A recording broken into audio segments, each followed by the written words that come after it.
Just finished at Walmart. I'm gonna record this now. I may or may not post it until later. I don't know. I don't know. I'm annoyed. So I'm in there, and a lot of the winter clothes are on sale for like $1, sweatsuits or whatever for my little ones. So I'm like, great, I'll size up. So I'm looking, I'm shopping, I'm paying attention, I'm aware of my surroundings. It's the middle of the day, right? Like I should be okay. And I'm in the middle of the store in the middle of the day, and a gentleman approached me. Well, he didn't. He all of a sudden stopped, backed up, like walked backwards, and started shopping through the same like dollar section. Okay.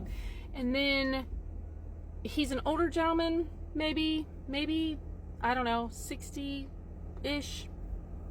A rough late 50s to mid 65, somewhere in there. Whatever. And he makes small talk. And I can't decide if we're making small talk like I'm a gentleman that I'm just lonely and I don't talk to anybody ever, so I'm just talking to you, or if he's like talking to me. There's space between us. I am safe. Like safe-wise, I'm space-wise. But he's talking to me enough that I am now paying attention to see if I'm being distracted or if he's seriously just talking to me. And it's been very G-rated, like, you know, asking questions about sizing, and he's like, I don't understand husky, and it felt sincere, and I was like, oh, it's the size is 8, but 8 husky is for somebody that might have a little more tummy than somebody else. And I was like, it's a really tacky way of saying that. And then he goes, you're not husky. Oh, okay. All right. Okay. All right. There we are. I should have known it. So now I start backing away. And I'm like, all right, well, good luck to you. And I'm getting away from that situation. I don't want to turn my back to him, but I'm getting away from that situation. And he's like, he says something else. And as I'm reaching for my cart, he goes, oh, I can't compete with that ice. Talking about my wedding ring. And I said, you sure can't. And then he continues and he's like, cause that's a giant rock. And I was like, yep, it is. And I just keep it moving. And I start walking, and he's not following. He's just talking louder to continue the conversation. He's like, so tell me, what's your personality type? And I was like, ooh, that's an easy one. My husband.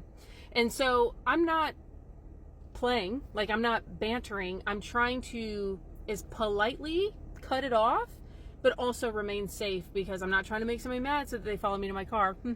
And so then this conversation has gone on longer than I want. I've watched other people to make sure that he's not like the scout and somebody's going to grab me when I try and get away from him, and I feel safe and I feel like I can leave. So I'm going to get out of here.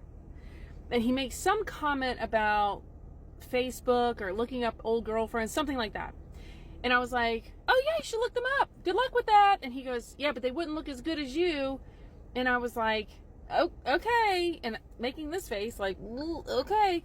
And then he says, cause what are you like? 25, 30? And I feel heat. I got so angry, and I turn around and go, I'm 45. And then immediately he looks disgusted, like he just burped up vomit. And he goes, did you say 45? And I said, yep, proud of it. And then he goes, you can't be 45. And it wasn't like, girl, you look good, you couldn't be 40. It was like, how dare you talk to me, you 45-year-old. And I was like, so you didn't have a problem talking to me when you thought I was 25? Because I'm pretty sure 25 is out of your demographic, correct? And he was like, well, you know, I got a young soul, I got a young spirit. And I was like, I don't know many 25-year-olds that have an old soul that want somebody your age. Have a good one. And I start walking away. And I'm just, ugh.